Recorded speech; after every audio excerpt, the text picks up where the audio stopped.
Chief scientist pipe ঢুকাতে আরম্ভ করলেন। ঢুকাতে ঢুকাতে পৃথিবীতে কিন্তু অনেকগুলো স্তর আছে, যে বালু মাটি সব কিন্তু বালু মাটি নয়।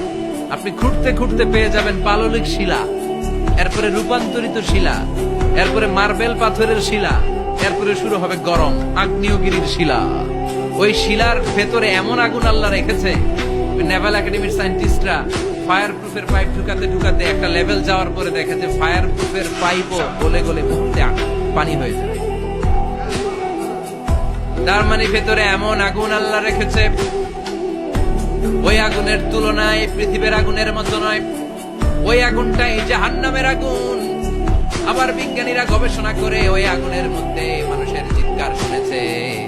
এজন্য হাদিসে এসেছে, আল্লাহর ওলিরা মুমিন বান্দারা মারা গেলে তাদের রূহগুলো আকাশে চলে যায়, ইল্লিনে চলে যায়।